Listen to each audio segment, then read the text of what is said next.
Welcome to the Host Planet Playbook, your go-to guide for mastering short-term rentals. In this special series, we're sitting down with 30 of the world's top property managers to uncover what really drives success in the vacation rental industry. You'll hear their stories, learn the key lessons they've picked up along the way, and discover the game-changing tech they use to deliver 5-star guest experiences. If you're serious about growing your STR business, you're in the right place. We've also developed an ebook featuring the stories of every manager in this series, and you can download it for free. Head to hostplanet.club to find out more. In today's episode, we're chatting to Allison Craft from Tampa in Florida. Stand by for a deep dive into turning a side hustle into your full-time job, delivering family-friendly stays, and the power of AI guest comms.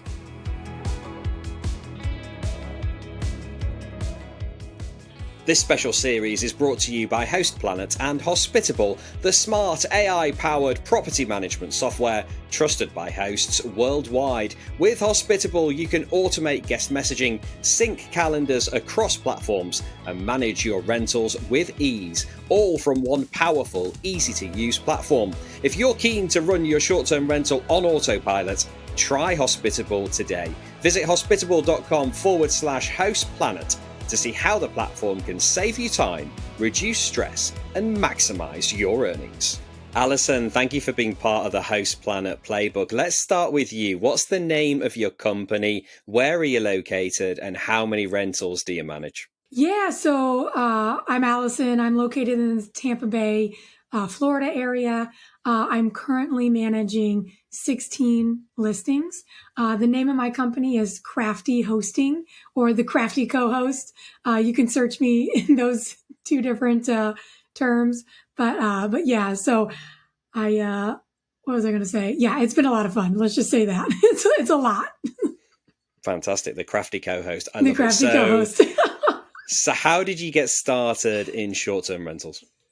Yeah, so I actually got started back in, June of 23 is when the idea sparked. And I found this individual, this content creator, who is all about Airbnb data. And so anyway, I found Airbnb through a thumbnail on YouTube, and I kind of went down a rabbit hole. And, that was back in like May, June of 2023. And then 2024, or I'm sorry, December of 23 is when I bought my first house, my first rental. And then February of 24 is when it went into, I started renting the guests and went live. And then I started my co-hosting business in June of 2024. So everything has happened very, very fast. And that's what I've learned. This industry is just, you move really fast. Yeah, very fast indeed. So we're now it's only a year really that you've been hosting, and you're already up to 16. So tell how did you get up to 16 so quickly? I know, it is kind of crazy. So I actually joined like this mastermind, like this coaching for co-hosting and building out your business. And, the guy that has been coaching me, his name's Austin Palacios. And so I got on his mastermind and learned his sales scripts. And so anyway, with me living in a vacation market, it was actually, I shouldn't say it was easy. But it wasn't too hard to get clients. And, cause there's just a lot of opportunity here. So when I first started, I spent some money on marketing dollars. Obviously I created my business, created a website. I looked legit. And also too, I had my own rental that I was self-managing and operating, and I was doing all of that out of state. So I basically just immersed myself in this industry and really just learned as much as I could. Like any minute of the day, I'm listening to a podcast, throwing up YouTube, something. And I'm always learning about hosting tips and things like that. So it's nonstop. And I basically got obsessed. Let's just say that. So what did you do before? Oh, so I was in corporate finance. So I worked in corporate finance for like 10 years. And anyway, so after having my first kid, obviously, you go through the whole thing, the maternity leave, and then you go back to work. And so it was all fine and dandy. I was working a cubicle job. And like I said, I had been at that job for 10 years doing basically the same kind of role in the same cubicle. And so anyway, and then once I had my second boy is when my mindset started to shift a little in terms of, the whole postpartum, going back to work, putting my infant in daycare. I don't know, things started to change in my mind. And I'm like, I don't know if I want to keep doing this. I want to have more time freedom. And that's when I went down that rabbit hole of, okay, how can I achieve this while still making an income and fulfilling my, need to work, because I love working, right? But I just didn't love driving to a cubicle and kind of being handcuffed. Because it was just that, like, it was really difficult trying to find time to even go to doctor's appointments, and just finding time off. And so anyway, that was the whole shift there. And I ended up quitting my W-2 and going full in on this business, back in December. So I've only been like full time on my, Crafty co-host for 6 months. So cause I quit, I put in my 2 weeks in December, and it was right before the holiday break is when I said goodbye. Amazing. And is the change paying off? Are you wishing you'd have done this sooner? Yeah, exactly. I think the timing was just right, to be honest with you, because I held on to my W-2 as long as I could, because, I'm a very conservative person.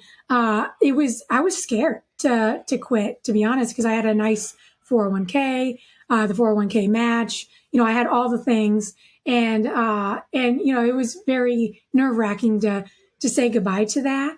And so anyway, long story short, once I hit, I would say 50 to 60% of my cash flow, like, because I was working the management business on the side as like my side hustle. So, once I hit that like 60%, and I had stuff in the pipeline and my sales, like I knew that clients wanted to work with me and I was going to be onboarding certain listings after the new year. I knew that I was like, all right, this is time to jump and just go full in on this business. You're all in. Fantastic. Yeah. No looking back now. No. Okay. So what helps your brand, your management style, what helps you to stand out among the competition? Yeah. So, well, my profile picture says it all. Like, it's a picture of my family, right? I'm very family oriented and focused. I know what, these moms are going through to plan for their vacation, especially if they're going out of state, getting on a plane, etc. Do you have a pack and play? Do you have a high chair? Are there baby gates? Is there a door alarm because you have a pool? We don't want our little ones sneaking out. We want to be, we want a safe space, and we want fast Wi-Fi. We want all the things, and the comfort, the cleanliness, everything. So it's just thinking about those things, catering to that type of guest. I know I'm going to win every time. And so, and another thing too, like that's for like my guest branding is family oriented. And then in terms of my clients, multiple clients have told me, it's like, Allison, we love working with you because you care. So it's like, that was like my barrier to entry, is just caring. And I have that boutique style, because that's how I sold them. It was like, you're going to be dealing with me. You're not dealing with a massive management company. And you're going to get that one-on-one experience with me. And anyway, I think they really liked that, and they knew that I'm just a authentic, trustworthy person. So those are the two kind of branding that I have. So how do you now keep your owners happy? What would be your top tips for keeping owners in the picture and happy with your service? Yeah. So, I mean, that's such a great question. And it's really just more so just communication, and setting expectations from the get-go, because that was the mistake that I made in the very beginning, is setting clear expectations. Because I do like having that open line of communication. They have my cell phone. It's just when certain clients may, I don't know, I don't want to use that word, abuse it, where they're sending me texts nonstop, voice memos, calling me, and just like micromanaging. So that's where, like, okay, setting expectations, like, you're handing your property over to me. You're going to need to trust me in this.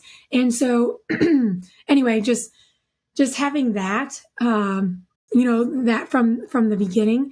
And I'm trying to think of what else. Like, yeah, just like that open line of communication. That's what makes them happy. And then just knowing that I'm communicating to the guests like immediately and getting those 5 stars. And because once they see those 5 stars coming in, then they are very happy with that. Absolutely. Yeah, we all want those 5-star reviews. So in terms of the guests then, what are your top tips for delivering a great guest experience? Yeah, that's a great question too. And I know that you recently had, the Host Buddy AI Jay on here not too long ago, and I am a big fan of his software, and I feel like his system has like I integrated his software into my business. Okay, and I did all the smart templates, the upselling, all of it, and I feel like that's kind of transformed the guest experience in terms of communication because I was just kind of doing the basic stuff as a host, sending that automatic thanks for booking and then quiet, like just silence. Because I listened to this or I don't know if it was a podcast or some kind of interview with a couple of ladies from Touch Stay, and they were just like, awkward silence is just that, it's awkward. So don't make your guest experience awkward. Like, continue to communicate with them, like give them value, meaning give them ideas of booking experiences, uh, you know, uh, and like booking a charter or booking a fishing trip, like give them the tools and everything like that to to enhance their stay. Any more tips for delivering a great guest experience? Yes. So of course it's the upfront communication, giving them the value of what to do in your area. Like this is your market. Like you need to be the expert and tell them the local spots, where to eat, what to do, kind of give them that local insider information.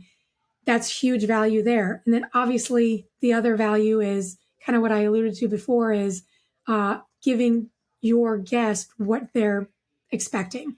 The safety, the comfort, the cleanliness, those bare minimum essentials is will help with the guest experience as well.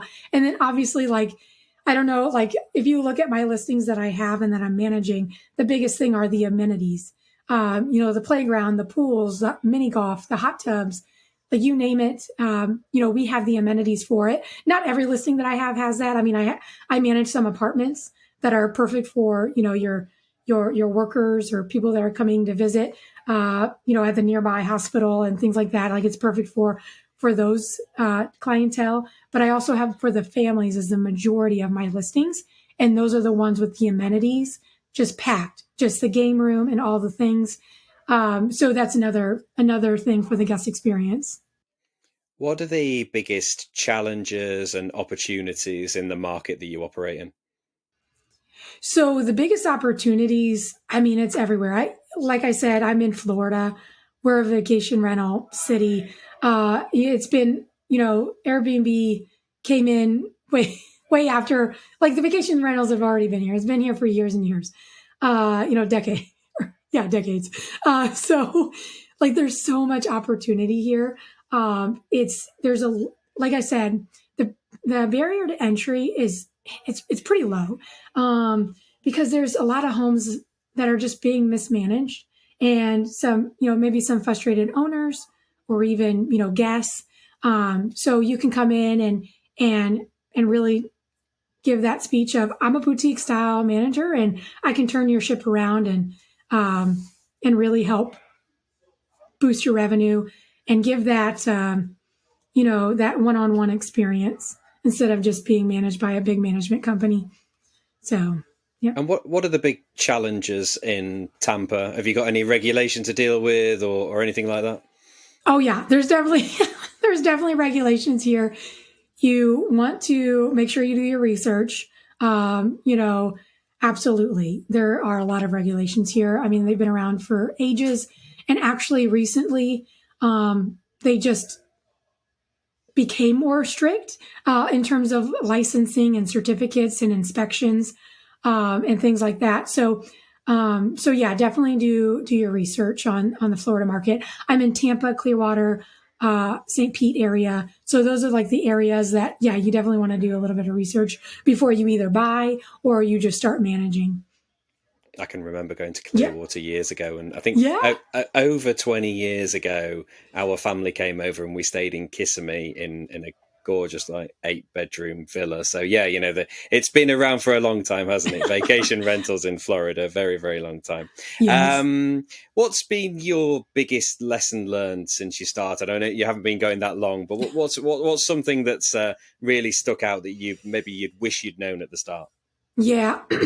I mean, actually, it's more so geared towards longer stays. So I actually have like this apartment that I'm managing, and I had this what I thought was a great guest. I mean, it was a female. She came in and she needed a place to stay as she renovated her home that got hit by a hurricane. So I was like, great. She's willing to pay the market rate for our furnished apartment, and it was a great revenue stream. I'm not even going to lie.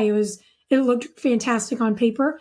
And this was the first time I ever dealt with like a midterm or like a monthly stay. And so this was a big lesson learned on my part. And like I said, she checked all the boxes. She was very, very nice. I even called her on the phone. Yeah, because like she was asking for a couple of things. But anyway, so a month goes by. I do not get a cleaning crew in there. Big mistake. I should have had a cleaning crew go in at least halfway through her stay to do a mid clean stay. So that was mistake number one. I did not do that. And then, then month number 2 comes in and she's now asking for more time. I was like, that's fantastic. Yeah, absolutely. We will extend your stay. So we extended her stay. And then, again, I should have had somebody go and check the property. And then so, after like extending her stay, I blocked the calendar. And maybe like another 2 weeks after, I actually got a booking, for like a short-term stay, like a weekend getaway. And so, so anyway, as we were approaching her checkout date, like she was asking for more time. And I said, okay, we can do another week, but I have another person coming in, so you're going to have to leave on this day.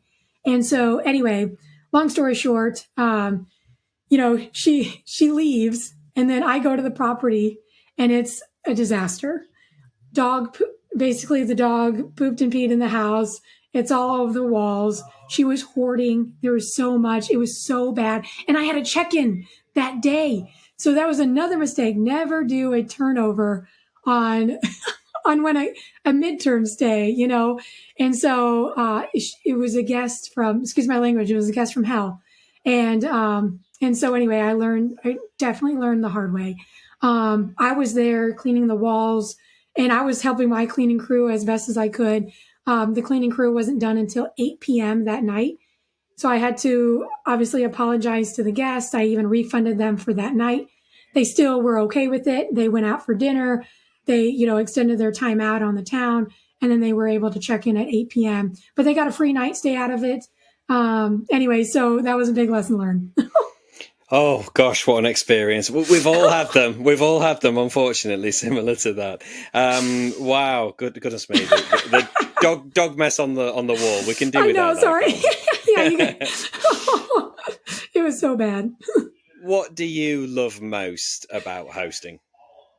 Okay, so I don't know why I love this, but it's creating the systems. It's creating the automations. I don't know what it is. So my property management software, I use Hospitable, love them.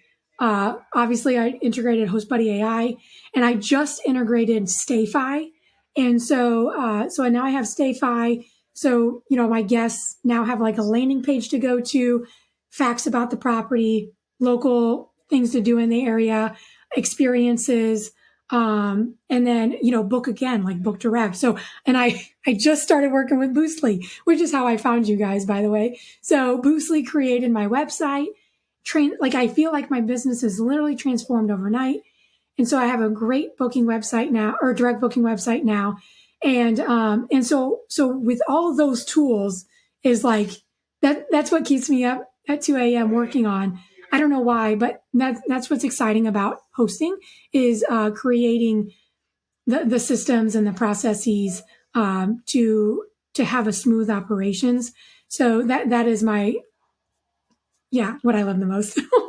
Love it. That's great. Yeah, setting up those processes so it's all going to be smooth. Brilliant. And if somebody came to you, Allison, and said, "Look, I'm in a full-time job now, and I want to quit, and I'd love to follow in your footsteps and do what you're doing," what would your advice be to them?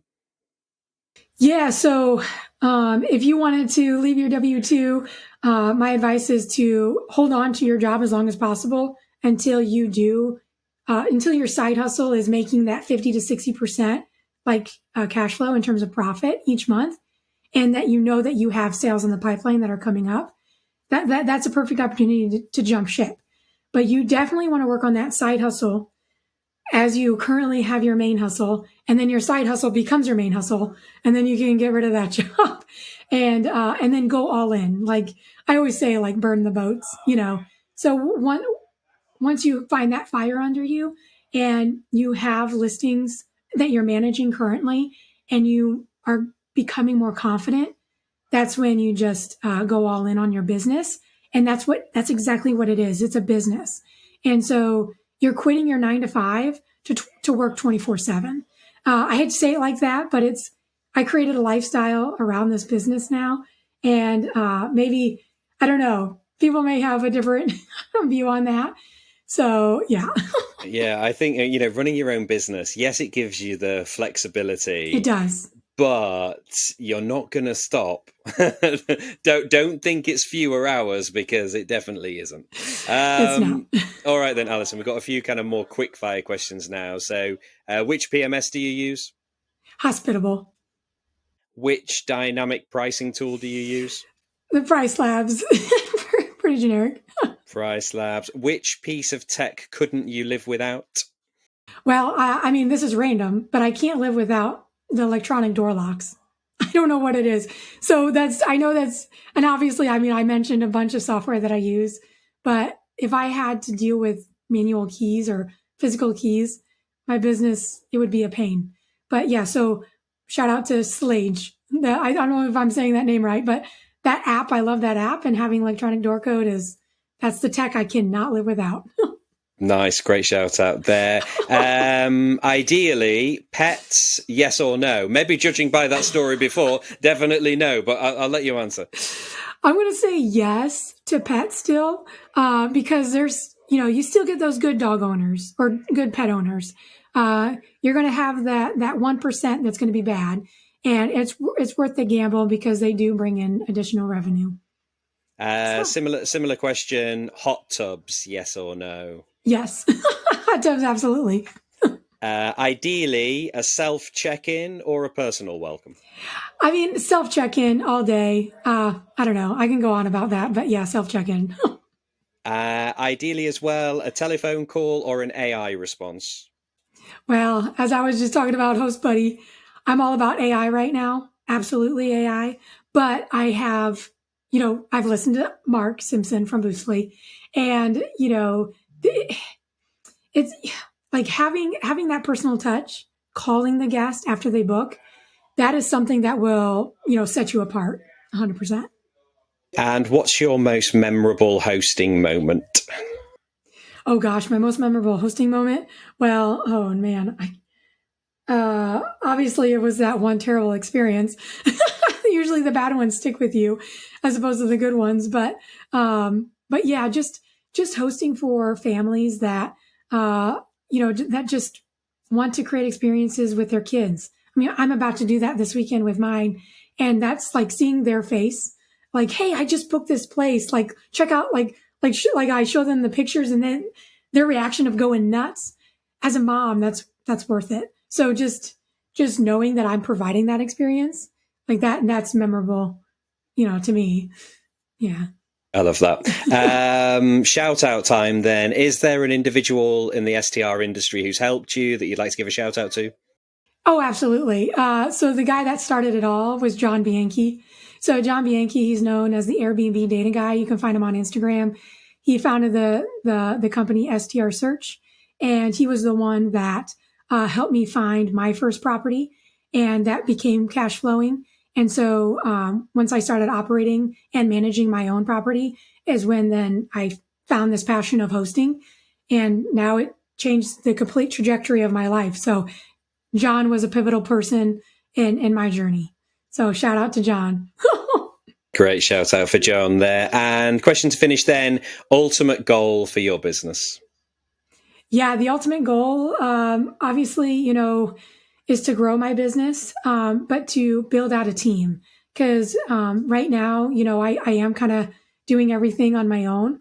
And so just building out the team that I can grow with sustainably. That's the ultimate goal. And yeah, and just to, I don't know, just to leave a legacy for my kids and continue to purchase short-term rentals and maybe even get into that unique stay, industry of tree houses or the tiny homes like on land. Like that's something that's interesting me right now. So I've been poking around on that. Superb. Allison, thank you so much for sharing your journey and for being part of the Host Planet Playbook. Thank you. I appreciate it, James. All right, that's it for today's episode. My thanks to Allison for sharing her journey and for being part of the Host Planet Playbook. Remember, this series is brought to you in partnership with Hospitable, the all-in-one property management software designed to save you time and help your business thrive. Hospitable automates your guest messaging, syncs your calendars across platforms, handles team tasks, and so much more, so you can focus on delivering a top-notch guest experience or just get some of your time back. And here's the good news. Host Planet Playbook listeners get an exclusive 14-day free trial plus 25% off for the first 3 months. Head to hospitable.com/hostplanet to claim your offer and start running your rentals on autopilot. For more free education for vacation rental hosts, head to hostplanet.club, where you can sign up for our newsletter, listen to our podcasts, and download our suite of ebooks. Until next time, happy hosting.